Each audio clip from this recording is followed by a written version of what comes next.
সমূহ অসমবাসী ৰাইজলৈ নৱবৰ্ষৰ শুভেচ্ছা জনাইছোঁ। অসমখন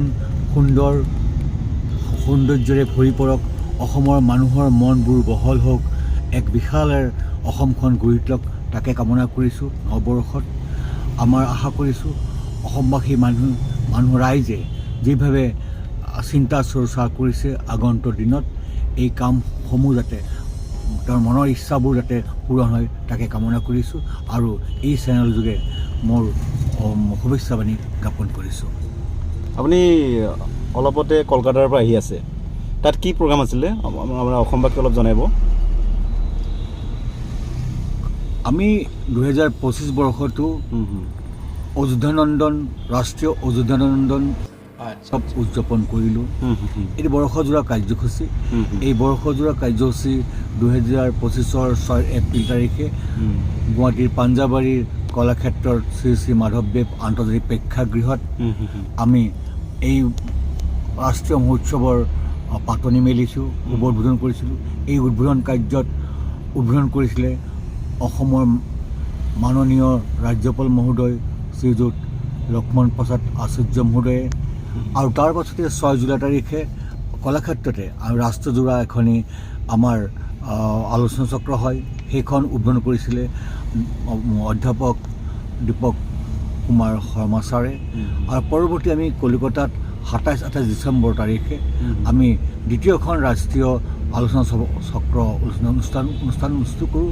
তাতে আমাৰ মাধৱ কন্দলী ৰামায়ণ আৰু কৃতিবাসী ৰামায়ণ এই সম্পৰ্কত দুয়োখন ৰাজ্যৰ এটা আমাৰ ৰামায়ণে কেনেকৈ দুখন উপত্যকাত কেনেকৈ দুয়োগৰাকী মাধৱ কন্দলী আৰু কৃতিবাসীয়ে আজি ৰামায়ণৰ যোগে সমন্বয় মৈত্ৰীভাৱ জগাই তুলিছে, এই কথাবোৰ আমি আলোচনা কৰিছোঁ। আৰু তাত অতি উচ্চমানৰ আলোচনা চক্ৰ হৈছিলে।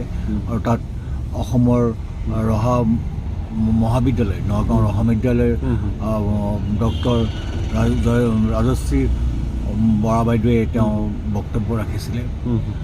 আমি আশা কৰিছোঁ আমি মাধৱ কন্দলী ৰামায়ণৰ কথাবোৰ আগন্তুক দিনত ৰাষ্ট্ৰৰ পৰা আন্তৰ্জাতিক পৰ্যায়ত নিম।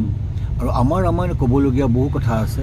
আমাৰ ৰামায়ণ মাধৱ কন্দলী ৰামায়ণ আজি 700 বছৰ আগতেই মাধৱ কন্দলী ৰামায়ণে অসমখন বান্ধি ৰাখিছে, অসমৰ কথা প্ৰকাশ কৰিছে। আৰু এই ৰামায়ণৰ যোগে আমি আমাৰ ভাতৃত্ববোৰ জগাই তুলিব লাগিব।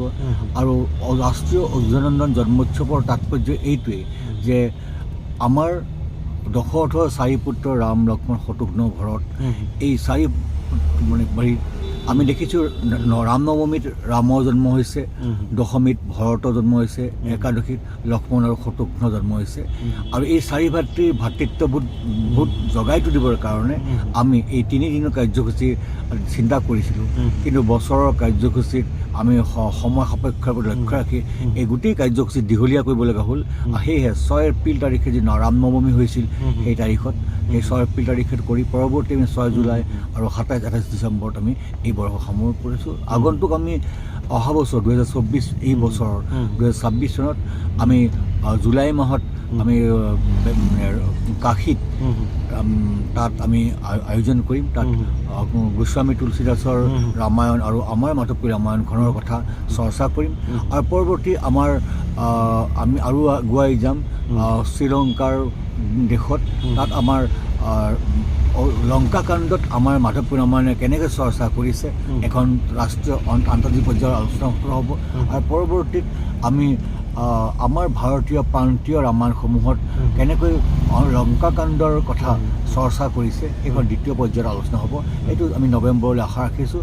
আৰু এই কামখিনি সফল কৰিবৰ কাৰণে আমাৰ ৰামায়ণ ভাৱে যি ভাতৃত্ববোৰ জগাই তুলিব এই আটাইবোৰ অসমৰ বাসী ৰাইজৰ সহায় সহযোগ কৰিছোঁ। আমাৰ নামঘৰে আমাৰ ৰামায়ণৰ যিটো আমি এটা প্ৰচাৰ কৰিছিলোঁ, আমাৰ প্ৰতিখন নামঘৰত আমাৰ এখন ৰামায়ণ স্থাপন হওক, ৰামায়ণৰ প্ৰতি আমাৰ অগাধ শ্ৰদ্ধা হওক। আৰু ৰামৰ প্ৰতি আমাৰ যিটো ভাৱ, আমাৰ যিটো প্ৰেম দয়া, এই ভাৱটো যাতে জাগৰণ হয়, আমাৰ মাজত যে এটা ভাতৃত্ববোৰ জগাই তুলি আমি আমাৰ ৰাজ্যৰ দেশৰ কথাবোৰ চিন্তা কৰিবলৈ সহায় হ'ব। নিশ্চয়। I am Master Melia Panging and Happy New Year. Namaskar. Hello guys. I am Master Miria Panging and I wish you Happy New Year and Bugali Bihu at once. Thank you. All the women in my life have played pivotal roles in my success. Here's wishing a very happy Women's Day. All the women out there.